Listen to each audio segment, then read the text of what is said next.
Now, moving on to the speed reading techniques. We're going to talk about some fundamental techniques to begin with, and then we're going to go through them, explain them, and give some bonus methods so you guys can master speed reading. So we have the scanning motion training, timing, subvocalizing, using a pointer, rereading and pre-reading, limit distractions, and skimming main points. Starting off with the scanning motion training. What the scanning motion training is all about is you training your eye movement, working on proper eye movement for speed reading. The goal is to train your peripheral vision. You need to be able to move from reading one word at a time to reading one line at a time. And it basically involves looking at the center of the line and using your peripheral vision to read the rest of the line. So if you do the entire page like that, you just use your peripheral vision on every single line, you'll find out that you finish the page really quickly while understanding everything on it. The goal is for you to eventually develop this peripheral vision to be able to read phrases instead of words, and this will make the process, of course, faster. It will also help with the third fundamental technique that we're going to get to, which is subvocalizing, but we'll get to it in a few. Now I want to talk about timing, and we did mention that before. One of the best methods to develop speed reading is to time it. Put a timer for 1 minute and see how many words can you read. Every single week, do it once and track the progress. This will ensure positive self-pressure on yourself, which can push you to new boundaries and help you in your journey to be able to develop these speed reading mechanisms. And there's going to be a lot of different exercises throughout the course that can help you with the speed reading. So don't worry if I go through any of the fundamental techniques without mentioning exercises that you can do to work on it, because they're going to be included in the course. So for the scanning motion training, there will be a lecture about vision, peripheral vision training. So no worries.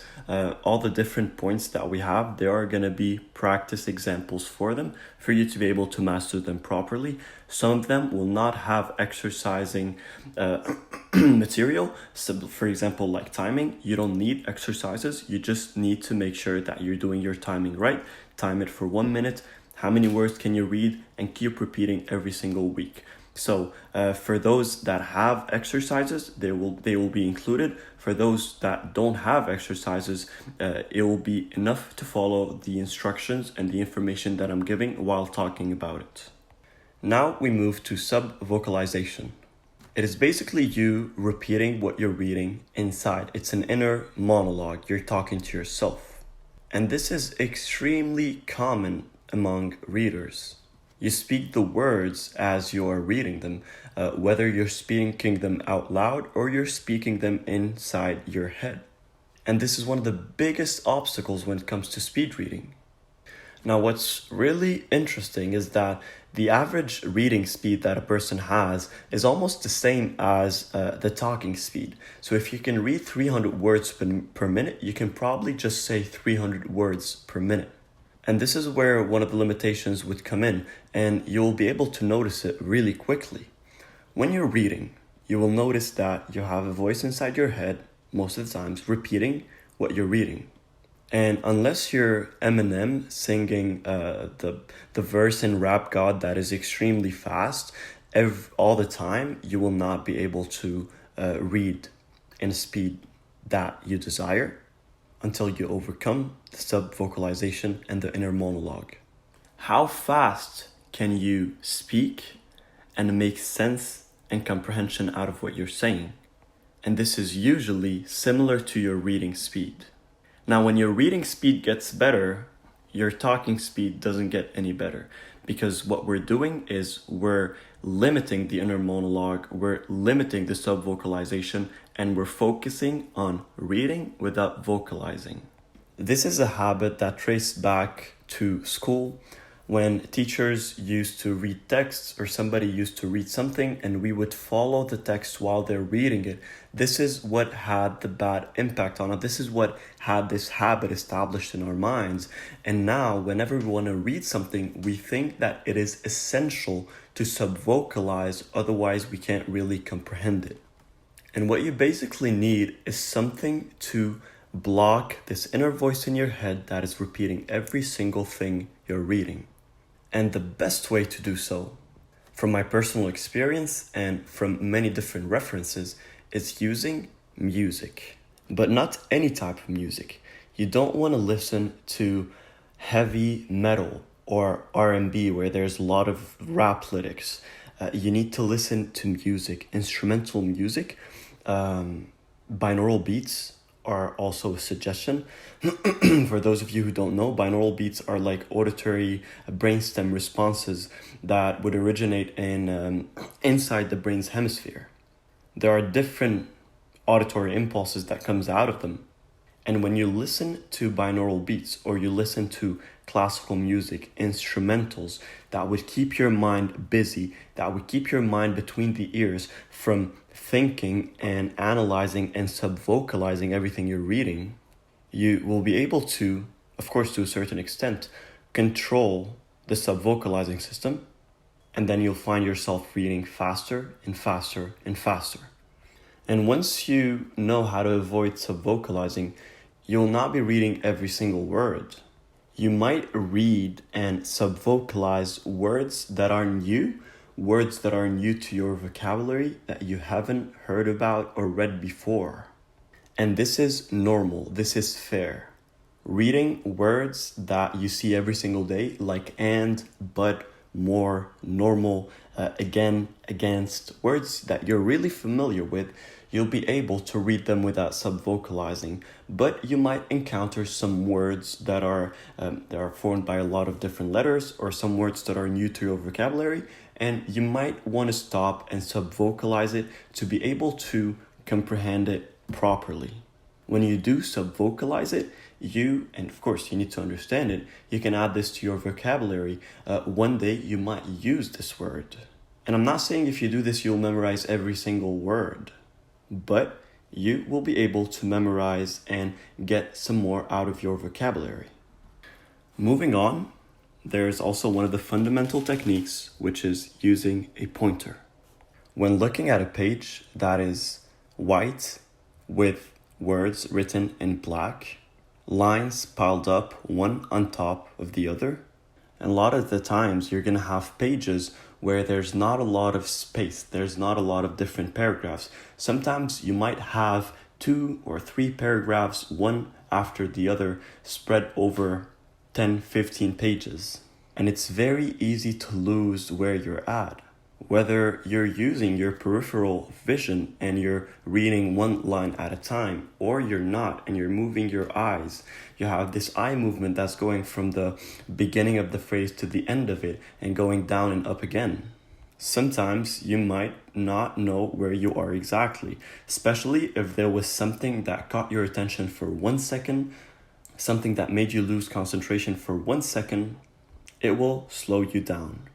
And most people, by the time they find where they were before, they need to read a bit before to be able to follow the idea and link it all together properly. So using a pointer would help you avoid this problem. Again, even if you are using your peripheral vision, at first, when you're still not at that level, you might be reading with regular eye movement. You use the pointer going with you from the left to the right, down and then all the way up when you get to the second page. You make sure that the pointer is following you, not as you are subvocalizing. And this is really crucial.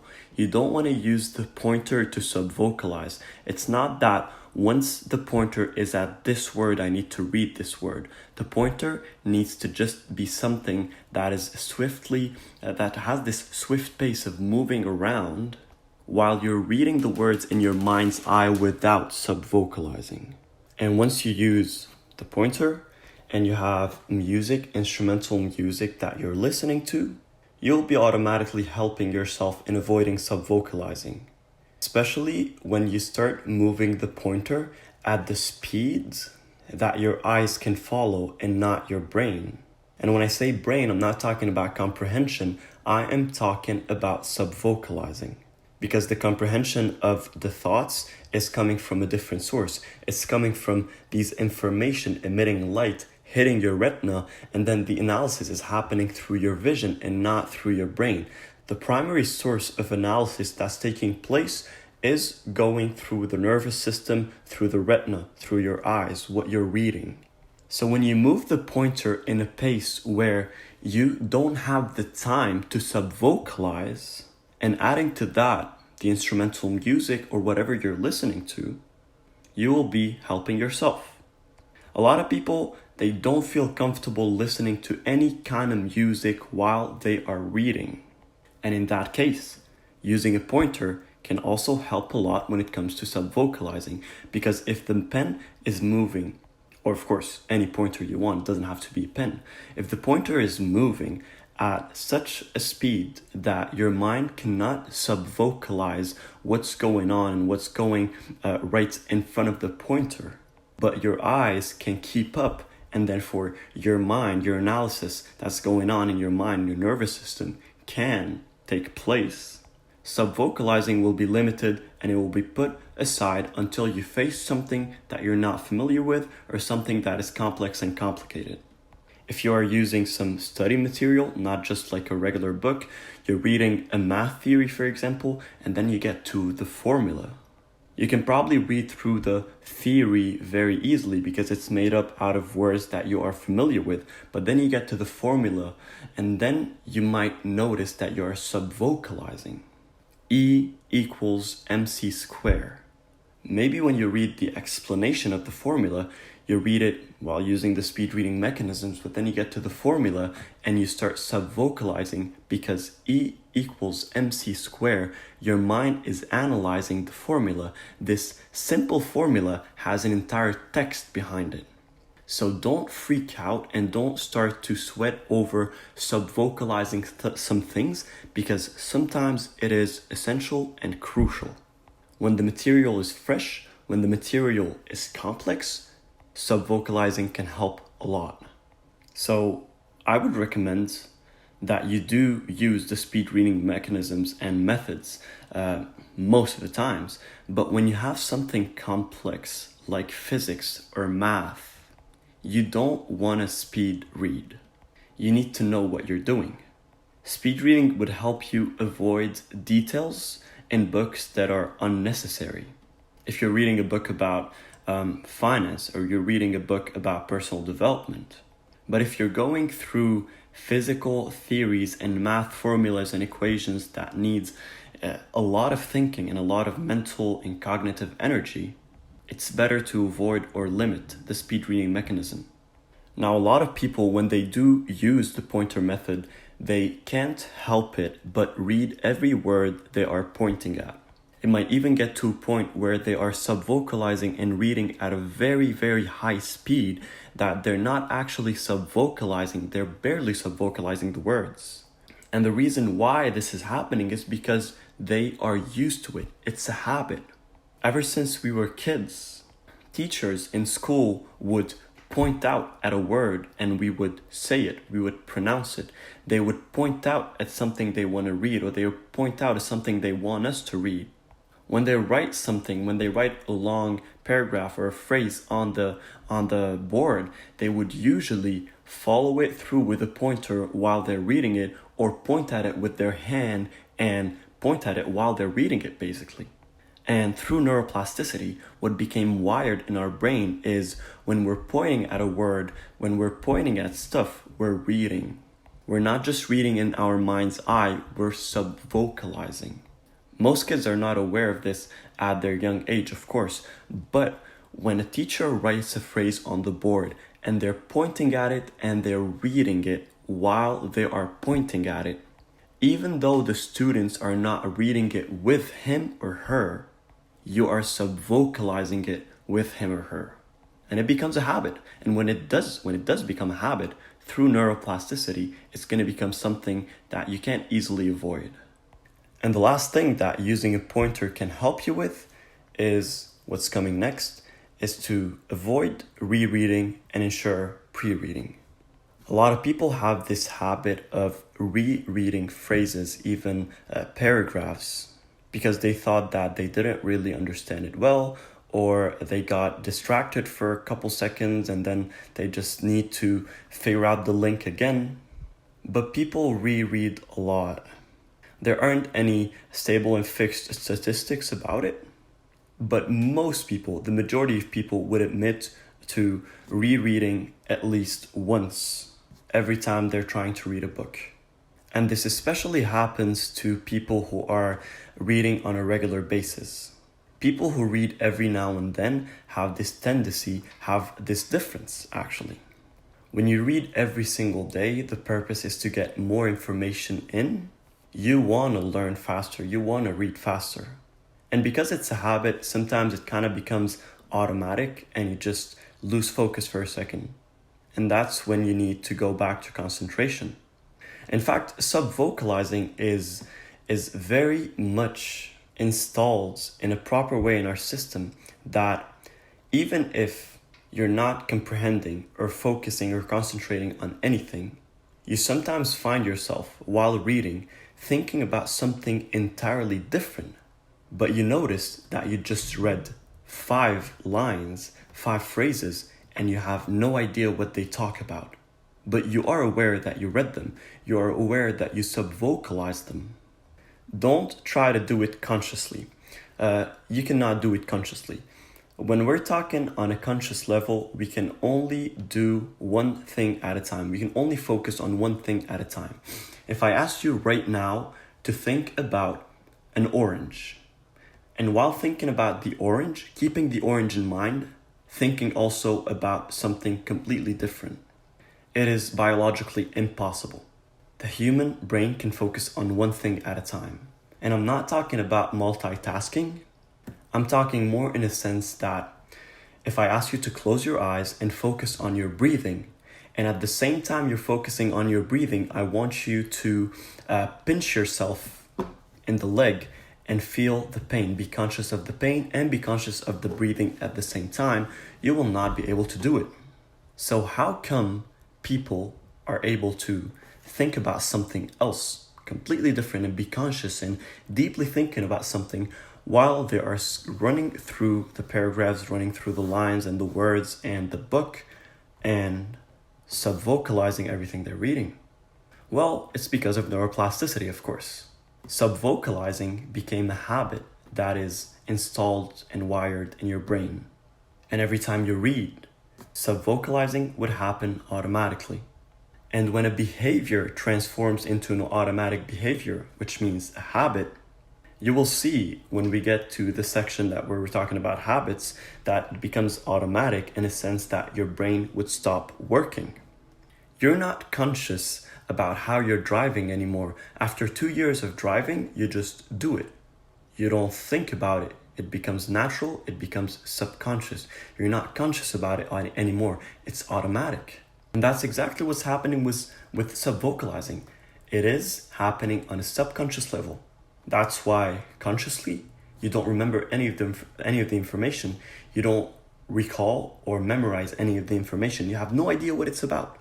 But subconsciously, you are still able to subvocalize all of this and read it, even if you're not understanding anything out of it. So use a pointer to avoid rereading. But of course, you need to keep some kind of logic to it. If you're using the pointer to go super fast, that you are able to follow all the information with your eyes, but your comprehension is not that good, and you are using the pointer method to also avoid rereading, yeah, you might end up finishing the book in 2 to 3 days, but you'll probably not understand anything or comprehend or memorize anything from it. You want to use the pointer at a speed where you don't need rereading because you already got the information. You don't need rereading because the pointer is helping you stay focused. And that's the last advantage of using a pointer, is that when you're following the pointer, You're focusing more on the text because there's something pointing at it and you are deliberately following this pointer. When you just have the book open and you're holding it with both of your hands with no pointer whatsoever and just following it with your eyes, if your eyes got distracted for any reason, you will lose your focus and concentration. But when you're pointing, it'll be easier for you to keep the concentration flow going. Now, another thing that can help you when it comes to rereading is pre-reading. When you want to read a new book, you don't just want to pick it up, read the title, and start reading it. People avoid the introduction. People don't read the summary on the back. People don't read the author's biography. They don't read what other people said, what's basically on the book. These things that you avoid and you just get straight to the book, it's good. You're not wasting your time, but in fact you are. There's a huge difference between reading a book that you only know the title of and reading a book that you know the title, you know what the book is about, the big image, you know the summary, you know who the author is, what's his background, and what's his ideology. You'll be able to understand and know more because of what people said. When people say there are a lot of personal experiences that help a lot, then you know that personal experiences in the book are actually important. They taught people a lot. And also pre-reading chapters and the index. It's one thing to open a page and read the chapter, let's say an introduction to neurology, and just reading the entire chapter to realize that chapter 2 talks about the link between neurology and biology, and then get to chapter 3 where they talk about the link between neurology, biology, and neuroplasticity. But if, in another hypothetical case, you read the chapters and you saw that first we're going to talk about neurology, then we're going to talk about biology and neurology, and then we're going to link them up in the third chapter with neuroplasticity, to then be able to explain all the different situations and different mechanisms that are involved in the process of neuroplasticity. So instead of starting the book knowing nothing but the title, you will actually have a lot more information in your head before starting, which will make the process way easier. It will help you, especially with comprehension and retention. You will know what is important, and when you know that something is important, you will most probably link it to another pathway in the brain that says this information is more important than the others, and therefore you'll be able to memorize it more quickly, more effectively. Now, another thing that happens is that a lot of people, they start reading a book only to realize that they don't really like it. A lot of people, they buy books, a lot of them, and they never read them because they don't find them as actually interesting. And nobody just gets to the page 150 to realize that the book is boring. Usually, they realize that the book is boring after reading 10, 20, 30 pages. Even less, and you'll be able to tell if the book is interesting or not. Reading the 5 first pages of the book, you'll be able to instantly tell if this is something that you would read and follow through or not. People waste a lot of times reading books that they don't like only to stop after reading 30 to 40 pages, and they just drop it. And this could have been time invested in reading and analyzing and comprehending something that you actually want to learn, something that you actually want to read. So whether you went to the bookstore and bought a book, make sure to read the title, the summary, some information, whatever is on the covers, and the index, the chapters, and also try to read the first 3 to 4 or 5 pages maybe. If everything was good, then this is probably a book that you would love to read.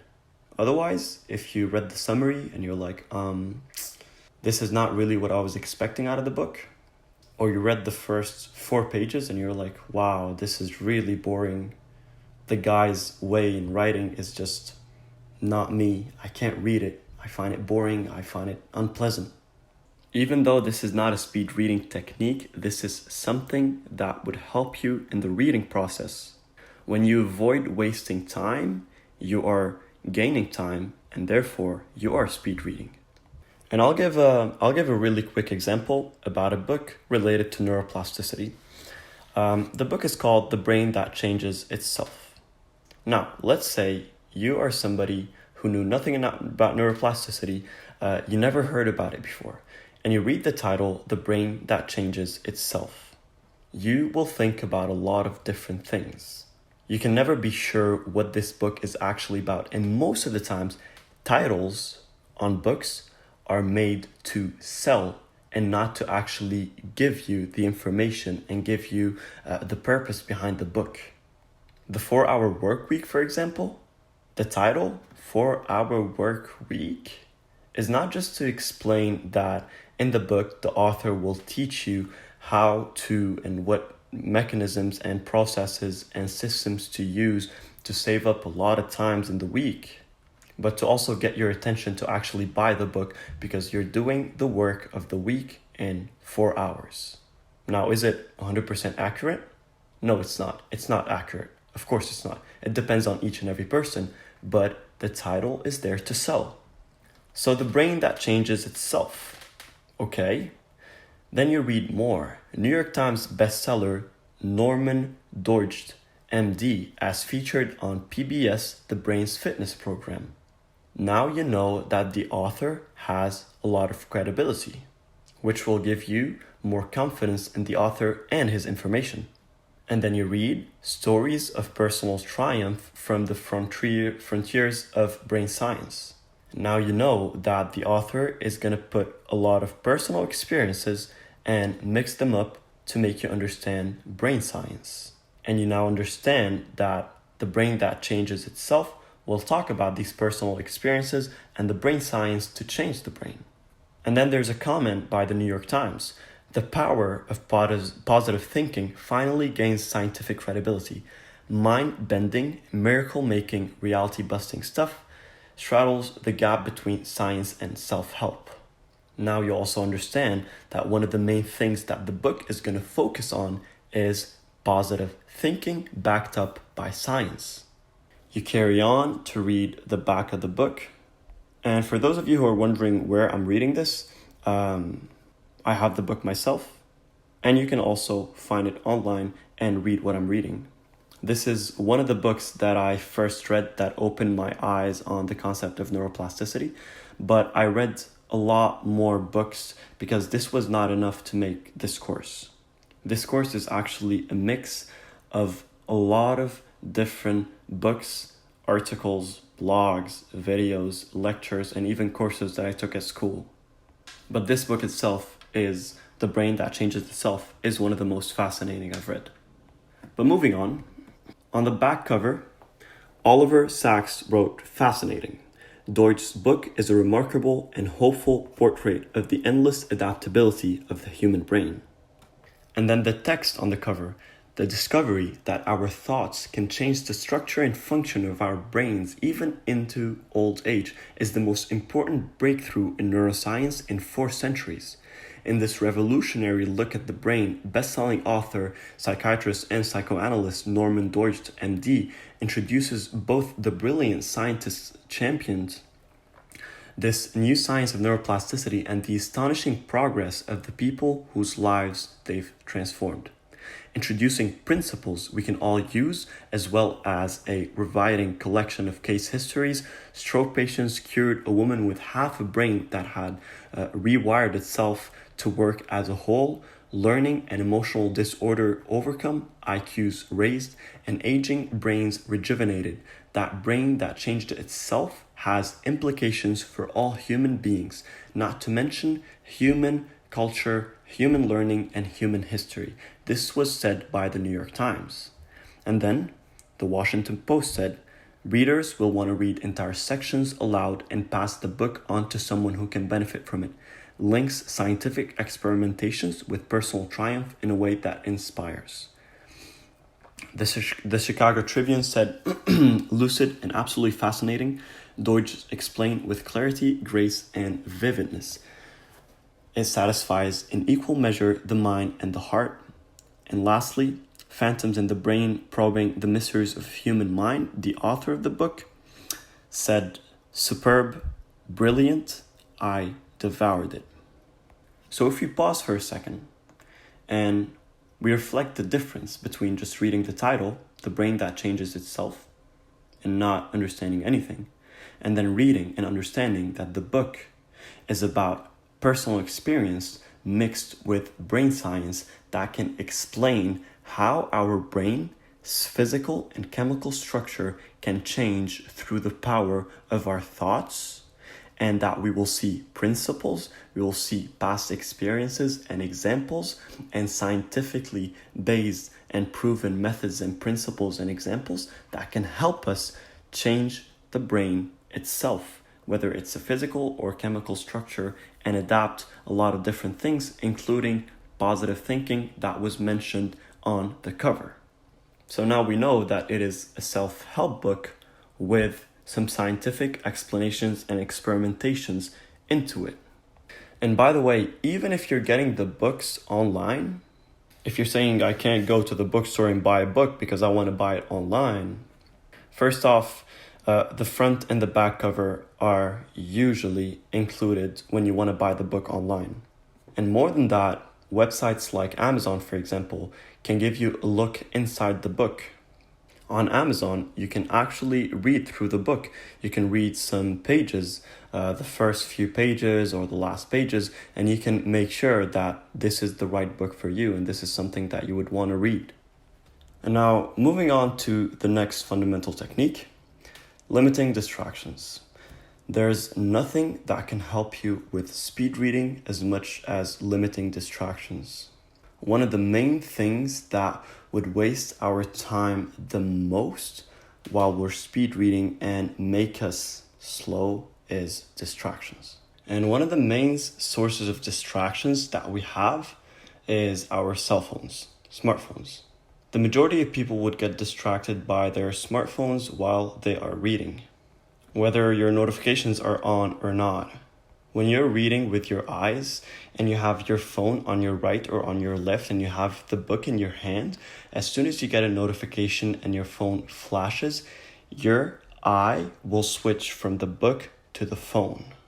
And even if you gather the willpower to not look at the phone, what's the purpose?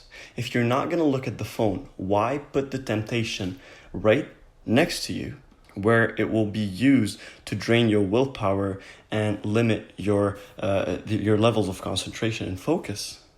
If you're expecting something important, an important phone call that you're getting, don't read.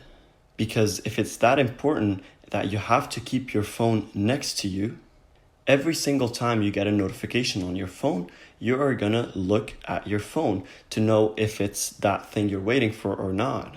And it doesn't need an expert to tell you how many random notifications you'll get every hour that has nothing to do with the phone call or whatever you were waiting for. You gotta limit distractions to be able to focus on the reading properly, especially if you wanna do speed reading. If you're speed reading, you need your concentration, you need your focus, you need your attention. You cannot be distracted. So the next time you sit down and you're reading, try to figure out what are the things that are distracting you and make sure to eliminate these. One of the best ways to do it is to create and make a corner just for you for your reading. Pick a spot at your house or in your room where you can sit down away from your computer and your phone. You put everything on silent mode and you sit in this corner and you read. You don't get distracted. You limit all the distractions. There's nothing next to you that can distract you, and you just read with full concentration and focus. And lastly, skimming main points. This is a bit similar to pre-reading, but it's a bit more proficient. Skimming happens as you're reading, not before you're reading. The best way to do skimming is to, every single time you finish a chapter and you start a new one, you can use your skimming technique. You are basically going to be reading a text quickly to get a general idea of meaning around it. Sometimes chapters' titles would not really tell you what the chapter is about. How to Win Friends and Influence People has a chapter entitled How to Make People Hate You, if I'm not mistaken, something similar.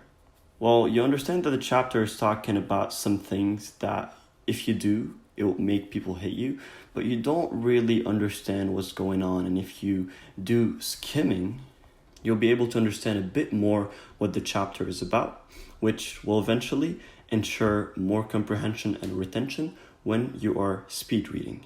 So take some time to read over all the main points. Read the table of contents, read the subtitles, read the chapters, the index, and to understand what every chapter is about, and then do the skimming for each and every chapter as well, for each and every section.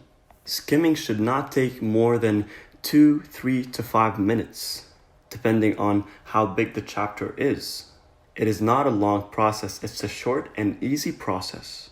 The goal is to just understand what the chapter is about to get the general idea. Using all of these different techniques can help you with the speed reading process. So, to recap quickly, for speed reading, you need to first focus on the scanning motion training, and there are going to be exercises in the course about how to enhance your peripheral vision and how to train your scanning motion. The goal is to develop proper eye movement for proper speed reading. You also need to make sure that you always got your timing, that you're always making sure and keeping track of the progress that's taking place, understanding subvocalizing and learning how to avoid it, using a pointer.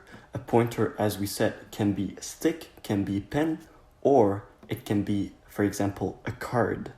When you get to a point where your peripheral vision is developed, you might not want to be using a pointer to follow the entire line.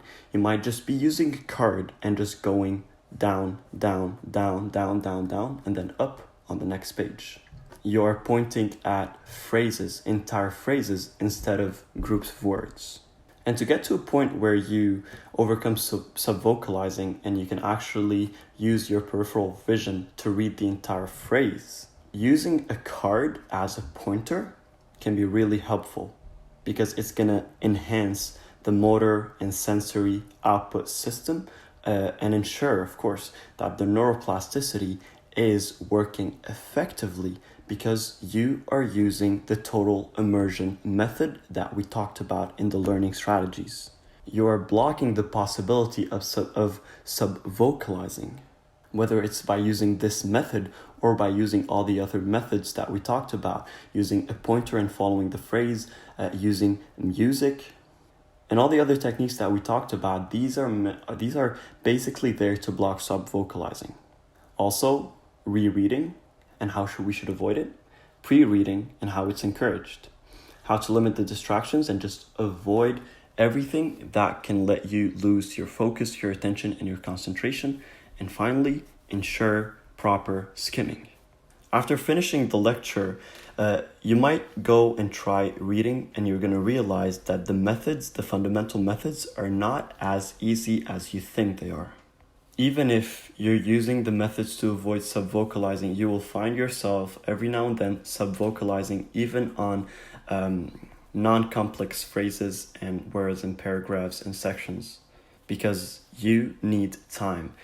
Your brain is wired in a certain way and it needs time to be rewired in a way that ensures speed reading.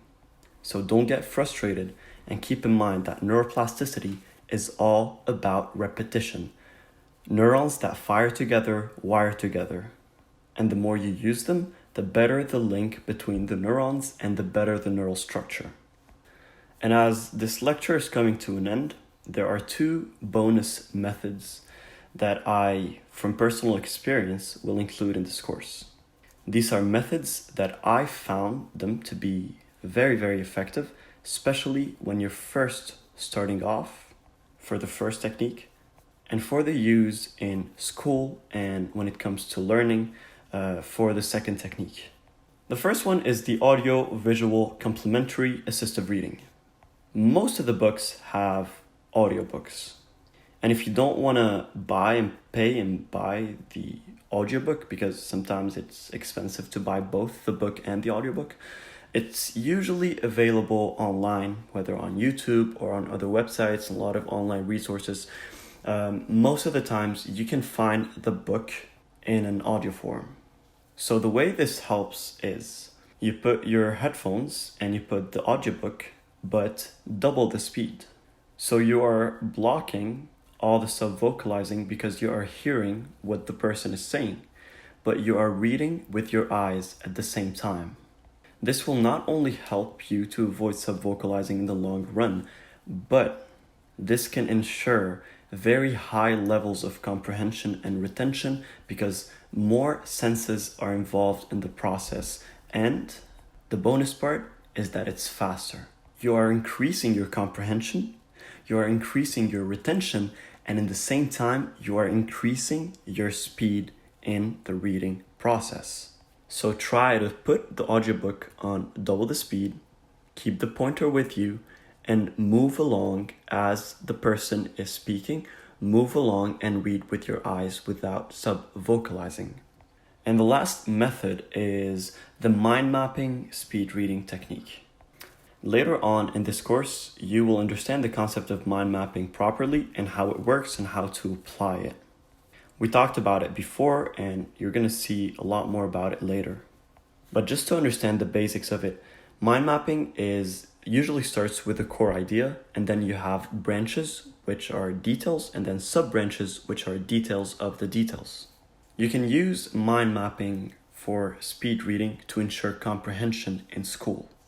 And we'll give neuroplasticity as a subject that is taught to you in school as an example to explain how the mind mapping speed reading technique would work.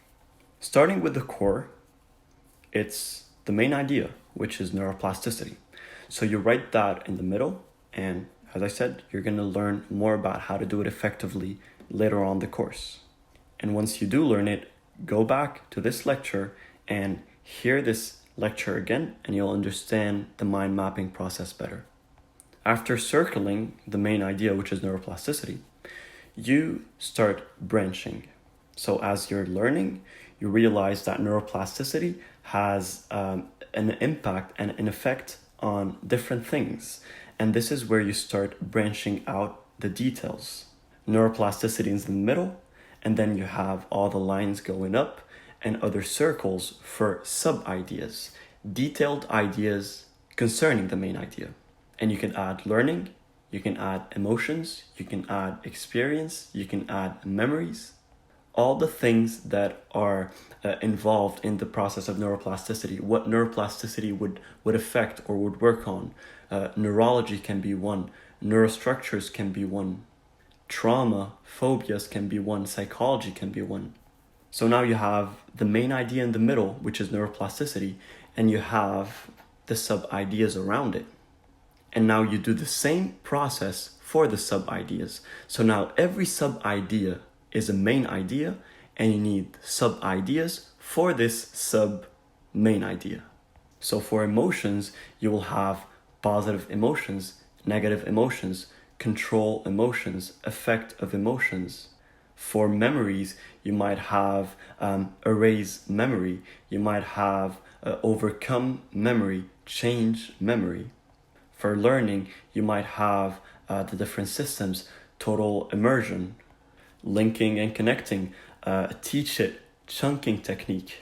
So the more you're reading through the book or through the content of whatever you're reading, you are mind mapping along. The book is about neuroplasticity. There are different chapters about emotions and learning and memory. And when you're reading the emotions chapter, you put all the sub details, which are the details of the sub detail that came from the core, which is neuroplasticity. I know right now this might be a bit complicated and you might think that you're not really understanding what's going on, but you will understand it way better as soon as you get to the mind mapping section.